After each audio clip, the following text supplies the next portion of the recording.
Police ಇಲಾಖೆಯಲ್ಲಿ ಪ್ರಭಾವಿ ಹುದ್ದೆಗಳಿಗಾಗಿ ನಡೆಯುವ ರಾಜಕೀಯ ಶಿಫಾರಸು ಹಾಗೂ ಲಾಬಿಗಳಿಗೆ ಕಡಿವಾಣ ಹಾಕಲು ರಾಜ್ಯ ಸರ್ಕಾರ ಮಹತ್ವದ ನಿರ್ಧಾರ ಕೈಗೊಂಡಿದೆ.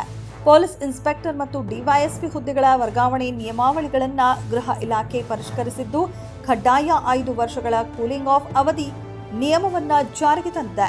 ಹೊಸ ಮಾರ್ಗಸೂಚಿಯ ಪ್ರಕಾರ ಬಡ್ತಿ ಪಡೆದ ಡಿವೈಎಸ್ಪಿಗಳು ಎಕ್ಸಿಕ್ಯೂಟಿವ್ ಡ್ಯೂಟಿ ಹುದ್ದೆಗೆ ಅರ್ಹರಾಗಲು ಮೊದಲು ನಾನ್ ಎಕ್ಸಿಕ್ಯೂಟಿವ್ ಡ್ಯೂಟಿ ಹುದ್ದೆಯಲ್ಲಿ ಕನಿಷ್ಠ 2 ವರ್ಷ ಸೇವೆ ಸಲ್ಲಿಸಿರಬೇಕು.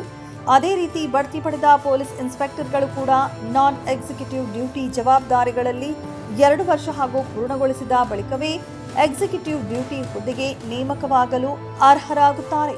ಇದರ ಜೊತೆಗೆ ಬಡ್ತಿ ಪಡೆದ ಅಧಿಕಾರಿಗಳು 2 ವರ್ಷದೊಳಗೆ 4 ವಾರಗಳ ರೆಫ್ರೆಷರ್ ಟ್ರೈನಿಂಗ್ ಕಡ್ಡಾಯವಾಗಿ ಪೂರ್ಣಗೊಳಿಸಿರಬೇಕು. ತರಬೇತಿಯನ್ನ ಪೂರ್ಣಗೊಳಿಸಿದ ಅಧಿಕಾರಿಗಳಿಗೆ ಕಾರ್ಯನಿರ್ವಾಹಕ ಹುದ್ದೆ ನೀಡುವುದಿಲ್ಲ ಎಂದು ಆದೇಶದಲ್ಲಿ ಸ್ಪಷ್ಟಪಡಿಸಲಾಗಿದೆ.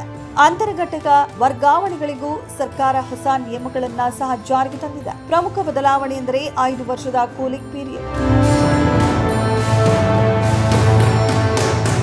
ಬೆಂಗಳೂರು ನಗರ, ಮೈಸೂರು ನಗರ, ಹುಬ್ಬಳ್ಳಿ ಧಾರವಾಡ ನಗರ, ಬೆಳಗಾವಿ ನಗರ, ಕಲಬುರಗಿ ನಗರ ಹಾಗೂ ಮಂಗಳೂರು ನಗರ ಪೊಲೀಸ್ ಆಯುಕ್ತರ ವ್ಯಾಪ್ತಿಯಲ್ಲಿ ಸತತ 5 ವರ್ಷ ಸೇವೆ ಸಲ್ಲಿಸಿದ ಅಧಿಕಾರಿಗಳನ್ನು ಅದೇ ಆಯುಕ್ತರ ವ್ಯಾಪ್ತಿಗೆ ಮರು ನೇಮಕ ಮಾಡುವುದಿಲ್ಲ.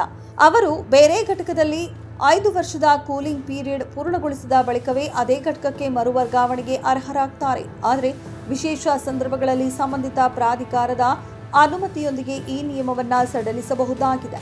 ಪರಿಷ್ಕೃತ ಮಾರ್ಗಸೂಚಿಯಲ್ಲಿ ರೈಲ್ವೆ ಪೊಲೀಸ್, ಸೈಬರ್ ಪೊಲೀಸ್ ಹಾಗೂ ಮಹಿಳಾ ಪೊಲೀಸ್ ಘಟಕಗಳನ್ನು ಕಾರ್ಯನಿರ್ವಾಹಕ ವಿಭಾಗದ ವ್ಯಾಪ್ತಿಗೆ ಸೇರಿಸಲಾಗಿದೆ.